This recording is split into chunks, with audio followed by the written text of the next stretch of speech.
Dimanche 19 mai 2019, merci de prendre le rendez-vous de l'information sur BB24, les titres. Bientôt, les examens de fin d'année, l'heure est à la révision dans les établissements. Élèves et professeurs mettent les bouchées doubles pour obtenir de bons résultats.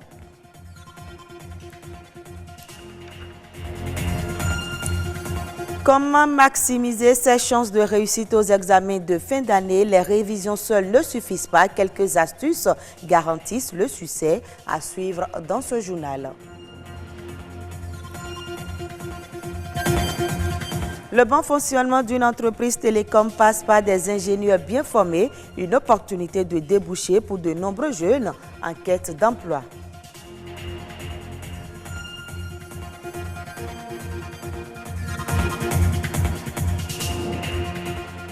Merci de votre fidélité. C'est presque la fin de l'année scolaire. Pour certains élèves, il reste l'épreuve fatidique des examens.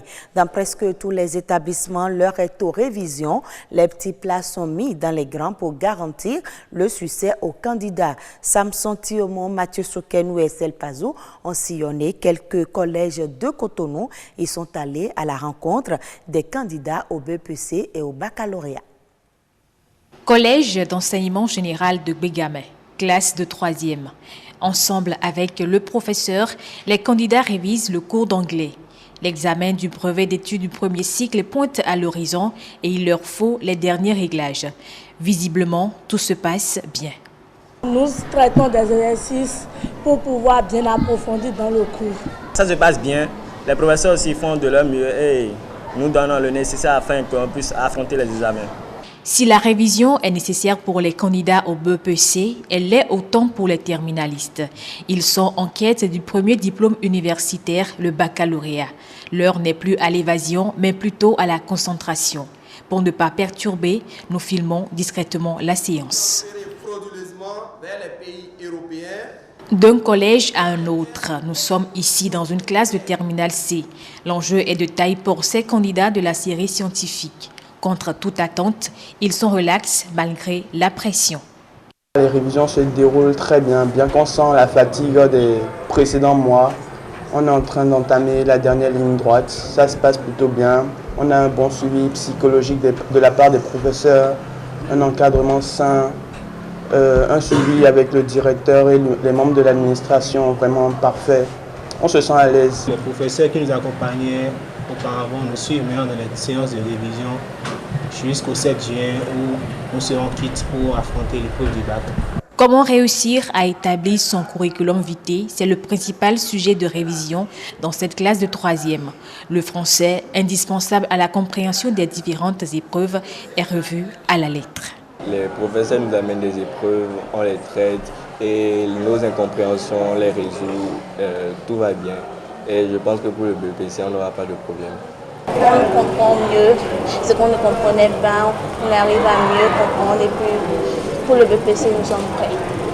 Une assurance qui découle de l'engagement de leurs enseignants qui ont mis le paquet pendant toute l'année scolaire et qui d'ailleurs continuent à les encadrer. Nous passons d'abord par une préparation psychologique. Après ça, nous revoyons maintenant les différentes démarches stratégiques, les différentes stratégies, les différentes connaissances notionnelles qui constituent encore des problèmes pour les apprenants, on les revoit. On réagisse bien aussi, d'accord? Parce que juste après la fin des programmes, on a commencé en même temps et ils n'ont pas eu de temps de répit.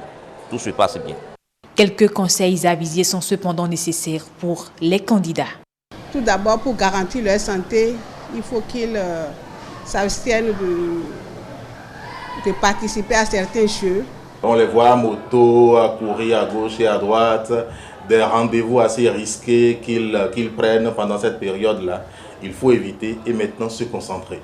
Et que les candidats nous honorent par leur travail, la qualité, le sérieux, qu'on ne cherche pas du tout à tricher, à préparer des cartouches pour aller à l'examen, avoir le sens du mérite à tout moment. 27 mai pour composer les épreuves du BEPC et le 19 juin pour composer celles du bac. Les candidats ont encore quelques semaines pour les mettre en application afin de s'assurer la réussite au soir des examens.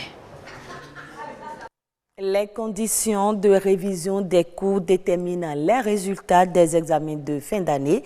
Les révisions intenses, les prises de stupéfiants pour mieux mémoriser les cours ne sont pas sans conséquences sur le rendement. Fulgence Arwangono donne quelques conseils sur les attitudes à avoir pour réussir ces examens. Il est au micro de César Achade et Gloria Oni.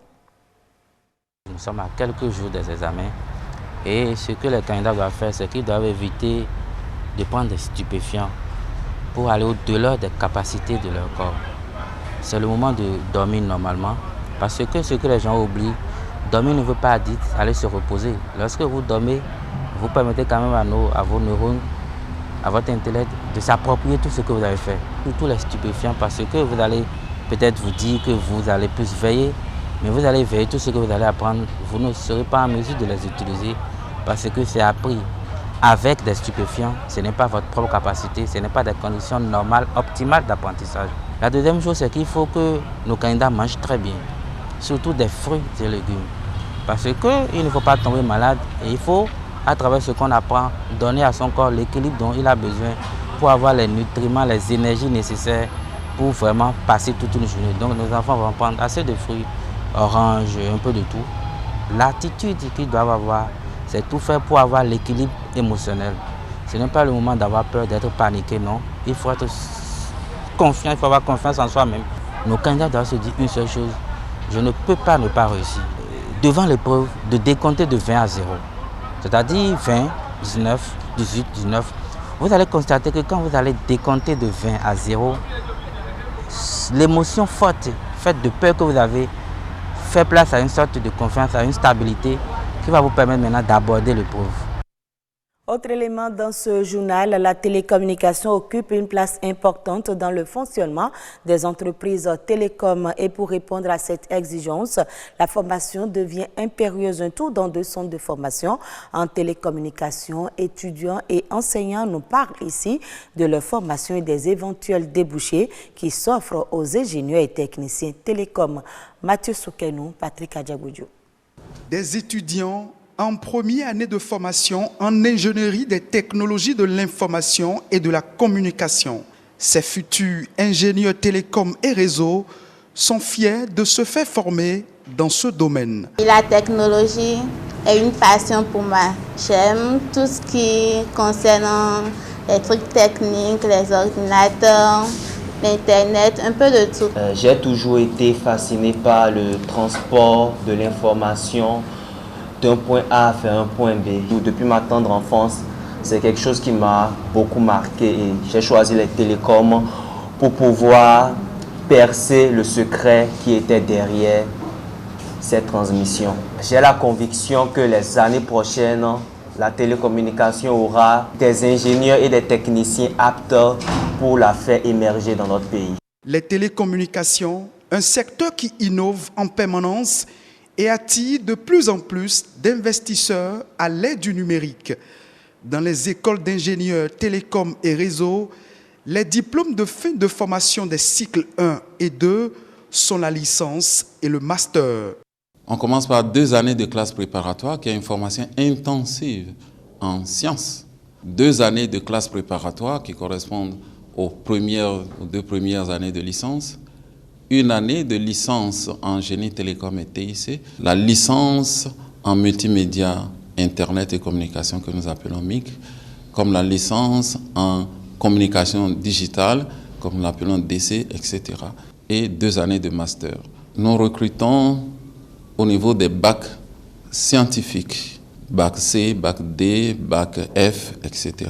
Pour être admis dans les écoles d'ingénieurs des télécommunications, il faut avoir certains prérequis. Il faut avoir le sens de l'innovation. Il faut d'abord que le jeune montre son autonomie et sa vision. Nous acceptons difficilement des étudiants qui viennent et qui disent « je veux le faire parce que papa le veut ». Il faut qu'il soit motivé, il faut qu'il ait envie de créer et il faut que les télécommunications lui plaisent. Sur le marché de l'emploi, les ingénieurs en télécommunications figurent en tête des profils les plus convoités. Ils sont recherchés, entre autres, par les entreprises de services numériques, les startups qui développent des applications mobiles et appareils high-tech. Les NTIC, c'est ce qui est en vogue, c'est ce qui se développe avec la plus grande vitesse, donc c'est un marché qui est très prometteur. J'espère qu'en terminant ma formation en télécom, j'aurai du boulot et je serai aussi très bien payée. Il n'y a aucune entreprise, aucune structure d'État, aucune organisation villageoise que vous voulez, quel que soit le cas, qui n'ait pas besoin de communication aujourd'hui. Ça veut dire que celui qui sort d'ici aujourd'hui, il est capable de travailler dans tout. Il travaille dans le secteur des télécommunications chez les opérateurs. Mais ce ne sont pas les opérateurs qui absorbent aujourd'hui la plus grande partie. Ce sont les banques, ce sont les assurances, ce sont les hôpitaux, etc., etc. Si le numérique est en train d'envahir tous les secteurs d'activité, il n'en demeure pas moins que le Bénin dispose très peu d'écoles en télécommunications et réseaux. Un défi à relever. Hors du Bénin, la croissance économique de la Tunisie s'est établie à 1,1% au premier trimestre de 2019 contre 2,7% au cours de la même période de 2018. Par contre, on note un léger repli de 0,7% de la valeur ajoutée du secteur de l'agriculture en raison notamment de la baisse importante de la production d'huile d'olive par rapport à la précédente campagne oléicole. D'autre part, la valeur ajoutée du secteur des services marchands a cru de 2,9% durant le premier trimestre de 2019. Le gouvernement tunisien table sur une croissance économique de 3% contre 2,5% en 2018. L'Afrique, est-ce un nouvel Eldorado pour les affaires dans le domaine spatial? Des académiciens et étudiants ont mené la réflexion pour aborder les actions stratégiques à entreprendre, surtout au Sénégal. Mais il y a des défis à relever, d'abord numériques, pour l'essentiel. Philomène Constance Ndiaye. Pourquoi l'Afrique devrait s'intéresser à l'espace si ses besoins primaires tardent à être résolus? C'est grâce à l'espace que nous pouvons faire une meilleure exploration de nos eaux, que nous pouvons faire une meilleure gestion de nos ressources naturelles, que nous pouvons mieux protéger notre environnement. C'est grâce à l'espace aussi que nous pouvons réduire le coût de la télécommunication en Afrique. C'est grâce à l'espace aussi que nous pouvons réduire le coût des dépenses dans le domaine de la santé. L'espace est au cœur du développement des États. L'Afrique gagnerait à mettre des stratégies de développement de politique spatiale. Le Sénégal, sur la voie de l'émergence, encore plus. Aujourd'hui, aller dans l'espace ne coûte plus des millions de dollars. Vous avez vu que le Ghana a lancé un satellite à 50 000 $, les nanosatellites. Mais le coût sur la vie sociale, beaucoup de personnes utilisent le cellulaire, la téléphonie mobile. L'espace permet de réduire les coûts. Beaucoup de personnes utilisent aujourd'hui la télévision.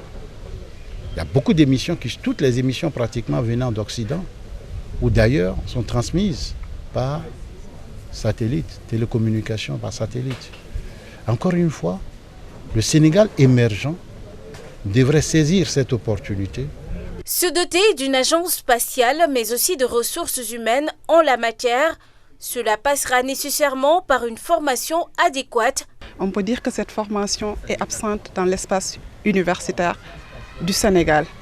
Je peux donner mon exemple. Moi, je suis en train de faire actuellement un doctorat en astrophysique, mais au niveau de l'université, il n'y a pas des enseignements dans ce domaine. Donc, pour mon doctorat, je suis en train de faire des déplacements pour avoir vraiment la partie pratique. Depuis quelques mois également, dans le cadre de la réflexion sur la mise en place de l'Institut des sciences et technologies appliquées qui va être avancée du moins, qui va être installée à la Cité du Savoir à Diamniadio, des formations vont être dédiées spécifiquement au métier du spatial. Donc des licences, des masters, les curricula ont été déjà élaborés par encore une fois de plus des équipes sénégalaises. Même la validation de ces maquettes ont été faites avec des collègues venant de la diaspora et des experts venant de l'étranger. L'espace, un bien commun à l'humanité. L'Afrique se doit d'être par conséquent à toutes les tribunes pour faire valoir ses positions. Fin de ce journal, je vous retrouve à 19h45.